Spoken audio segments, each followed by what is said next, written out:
बदलापूर पुन्हा एकदा हादरलंय कारण की एका 4 वर्षाच्या चिमुकलीवर अत्याचार केल्याची घटना घडली आहेत आणि आपण जर बघितलं बदलापूर पश्चिम पोलीस ठाण्यामध्ये आता राष्ट्रवादी काँग्रेस अजित पवार गटाचे कार्यकर्ते असतील, पदाधिकारी असतील, तसंच शिवसेनाचे पदाधिकारी असतील, ते देखील आता दाखल झालेत आणि थोड्या वेळ पूर्वी ह्या ठिकाणी जी व्हॅन होती, कारण की जी चिमुकली आहे त्या व्हॅनमध्ये तिच्यावर लैंगिक अत्याचार केल्याची घटना घडली आणि त्यानंतर त्या व्हॅनची देखील तोडफोड केली होती. काच फोडण्यात आले आणि या संदर्भात बोलण्यासाठी आपल्यासोबत संगीता चेंडवलकर आहे. कारण की आपण जर बघितलं 1.5 वर्षापूर्वी जी घटना घडली होती बदलापूरमध्ये तेव्हाच ह्याच महिला पुढे आल्या होत्या आणि आज देखील संगीताताई ह्या पुढे आल्या. ताई, काय झालं नेमकं? कारण की दुसरी घटना आहे, 1.5 वर्षच झालं आणि ही पुन्हा एकदा बदलापूर हादरलं.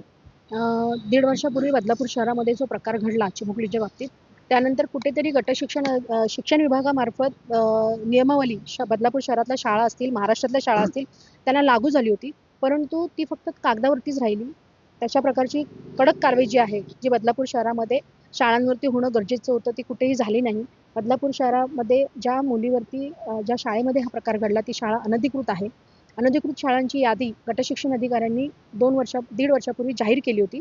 परंतु जाहीर झालेल्या यादीमध्ये ही शाळा असताना सुद्धा याच्यावर कुठल्याही प्रकारची कारवाई झाली नाही. म्हणजेच याचाच अर्थ असा आहे, की गटशिक्षण अधिकारी खुर्चीमध्ये बसून नक्की काय काम करतात. त्याचबरोबर ज्या मुलीच्या बाबतीत हा प्रकार घडला, ती जी व्हॅन आहे, त्या व्हॅनमध्ये कुठल्याही प्रकारची महिला कर्मचारी नव्हती. त्याची जी नंबर प्लेट आहे, ती नंबर प्लेट आर-टी-ओ प्रशासन करतंय काय? हा एक मुद्दा आहे. कारण ती नंबर प्लेट खाजगी होती, येलो नंबर प्लेट नव्हती. त्याच्यामुळे त्या व्हॅनचा जो मालक आहे, तो सुद्धा तेवढाच जबाबदार आहे ह्या प्रकरणाला आणि शाळा प्रशासन सुद्धा तेवढंच जबाबदार आहे. त्यामुळे ही जी अनधिकृत शाळा आहे, ही लवकरात लवकर बंद व्हावी आणि अशा प्रकारच्या शाळा बदलापूर शहरामध्ये ज्या सर्रास चालू आहेत, ज्याची यादी गटशिक्षण अधिकाऱ्यांनी जाहीर केली होती, त्या सर्व शाळांवरती कडक कारवाई करावी, याच्यासाठी आम्ही उद्या उपनगराध्यक्ष ज्या प्रियंका दामले आहेत, आपल्या शिक्षण सभापती त्या आता नुकत्याच झालेल्या आहेत. त्यांनी 2 दिवसापूर्वी एका शाळेमध्ये सुद्धा सकस आहार मिळतो की नाही, असं ऑन फील्ड जाऊन काम केलं होतं. त्यामुळे तशा प्रकारचंच काम उद्या आम्ही बदलापूर च्या आपले जे गटशिक्षण अधिकारी आहेत, जे तहसीलला बसतात, त्यांची जाऊन भेट घेणार आहोत आणि ज्या शाळा आहेत किंवा तुम्ही नक्की या शाळांवरती काय कारवाई करणार आहात, असा जाब आम्ही त्यांना सुद्धा आणि आर-टी-ओ प्रशासनाला सुद्धा विचारणार आहोत. पुढची प्रक्रिया कशी? कारण गुन्हा दाखल करण्यात आला आहे. जो वाहन चालक आहे त्याला देखील ताब्यात घेण्यात आले. तर आपली पुढची मागणी काय असणार? कारण की ज्या प्रकारे 1.5 वर्षच झालं आणि पुन्हा एकदा चिमुकलीवर असं अत्याचार होत आहे. खूप दुर्दैवाची गोष्ट आहे. बदलापूर शहर अशा गोष्टींमुळे खूप बदनाम व्हायला लागलेलं आहे आणि बदलापूर शहरामध्ये हा प्रकार मागच्या वेळेला घडल्यानंतर सुद्धा जो शिक्षण विभागाने जी नियमावली लागू केलेली होती, ती कुठेही झाली नाही. परंतु पोलीस प्रशासनाने मागच्या प्रकरणामध्ये हलगर्जीपणा केला होता. आत्ता ह्या प्रकरणामध्ये पोलिसांनी तात्काळ आपण जो म्हणतो तो गुन्हा दाखल केलेला आहे. आरोपीला ताब्यात घेतलेला आहे आणि जी मुलगी आहे तिला मेडिकलसाठी पाठवलेलं आहे. आत्ता रात्रीचे ते 9:30-10 वाजलेले आहेत. मगाशीच त्या मुलीला घेऊन पोलीस प्रशासनाच्या ज्या महिला आहेत त्या घेऊन गेलेल्या आहेत. त्यामुळे पोलीस प्रशासनाने त्यांची जी कामगिरी आहे ती पार पाडलेली आहे. राहिला विषय गटशिक्षण अधिकारी आणि शिक्षण विभागाने जी नियमावली लागू केलेली आहे, त्याचं उल्लंघन जे झालेलं आहे आणि त्यानंतर आर-टी-ओ विभाग, कारण बदलापूर शहरामध्ये बऱ्याचशा रिक्षा ज्या आहेत त्या रिक्षांमध्ये मुलांना कोंबून घेऊन गेलं जातं किंवा स्कूल बस असतील, व्हॅन असतील, त्यामध्ये मुलांना कोंबून घेऊन गेलं जातं. तर कुठेतरी ह्या गोष्टी थांबणं गरजेचं आहे. मुलांच्या सुरक्षिततेचा प्रश्न जो आहे तो पुन्हा एकदा ऐरणीवर आला. नक्कीच साहेब, तुम्ही काय सांगाल? कारण की लहान मुलगी आहे, चिमुकलीवर पुन्हा एकदा अत्याचार होतात आहे. त्यामुळे मुली सुरक्षित आहेत का असं वाटतंय का?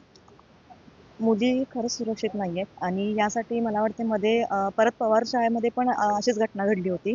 त्याच्यानंतर मुलीच काय महिला पण सुरक्षित नाहीत आणि त्यासाठी मी 2 महिन्यापाठीमागच दामिनी पथक कार्यरत करा म्हणून ही मागणी केलेली आहे आणि ही मागणी मी डी-सी-पी साहेबांपर्यंत पण मी केलेली आहे आणि त्याची आता प्रोसेस चालू आहे आणि लवकरात लवकर ते काम पण होईल.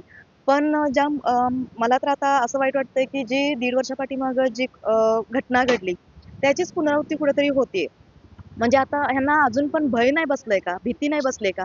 मग त्यासाठी आम्ही महिलांनी कुठलं रूप धारण करायचं? दुर्गेचं रूप आम्ही धारण करू का आता? म्हणजे आमच्याकडून यांना अपेक्षा काय? कारण ज्यावेळेस 1.5 वर्ष पाठीमागे जी घटना घडली, त्यामध्ये आम्ही सगळ्या महिला, कुठल्याही पक्षाचं वगैरे नाव नाही किंवा काही नाही. आम्ही महिला म्हणून उतरलो त्या मुलींच्यासाठी.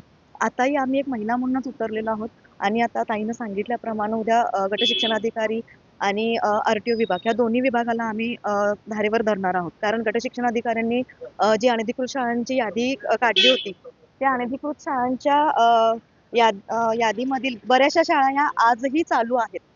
म्हणजे कुठेही त्याच्यावर कायदेशीर कडक कारवाई झालेली नाहीये.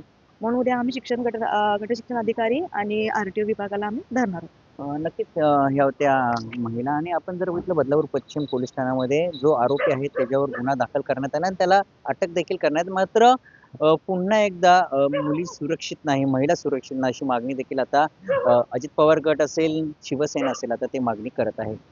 मयुरेश जाधव, TV9 मराठी, बदलापूर.